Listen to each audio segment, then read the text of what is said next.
तो मैंने भाई से कहा कि एक रात मैंने एक सपना देखा।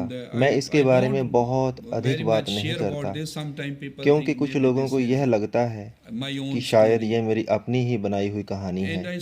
और मैंने एक सपना देखा। प्रभु यीशु को मैंने उस सपने में देखा कि वह मेरे घर पर आया और उसने अपनी बाहें फैला दी और कहा कि आओ, मेरे पीछे आओ। मैंने सिर्फ यीशु को देखा था। उन दिनों में मैंने जीसस फिल्म देखी थी।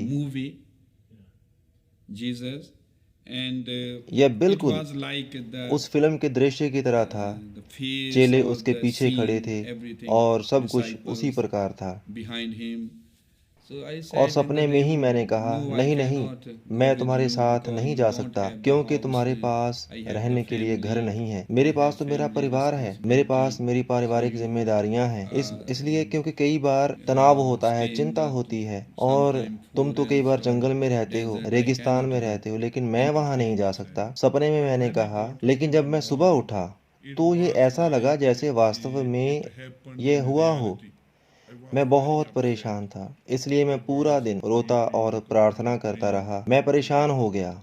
मैंने कहा, परमेश्वर, मैं तेरे पीछे आना चाहता हूँ। मैं तुझसे प्रेम करता हूँ, मैं तुझे चाहता हूँ। इसलिए यह सही नहीं था कि मैंने ऐसा कहा, लेकिन मैंने उस दिन इस बात का अंगीकार किया कि मैं तुम्हारे पीछे हो लेना चाहता हूँ। और दोबारा फिर अगले दिन रात में मैंने वही सपना देखा, सब कुछ उसी प्रकार। और फिर यीशु मसीह आया, उसने कहा कि आओ और मेरे पीछे आओ। और मैं खड़ा हो गया और चला गया और मैंने उसके पीछे चलना शुरू कर दिया। और जब यह सब समाप्त हुआ और उसके बाद मुझे यह एहसास हुआ कि परमेश्वर की इच्छा है कि मैं सेवकाई में आऊं। आज मेरे पास एक सेवकाई है, इसलिए मैं कभी भी नहीं डरा। मैं कभी नहीं डरा और मैंने सब का सामना किया, हर एक का सामना किया। चाहे किसी को बाइबल या किसी और विषय का ज्ञान हो, मैंने हर एक का सामना किया। मुझे पता है कि परमेश्वर मेरी सहायता करेगा क्योंकि उसने मुझे सेवकाई में बुलाया है। और आज परमेश्वर ने इस सेवकाई को प्रमाणित भी किया है और उसने इस सेवकाई को आशीष भी दी है।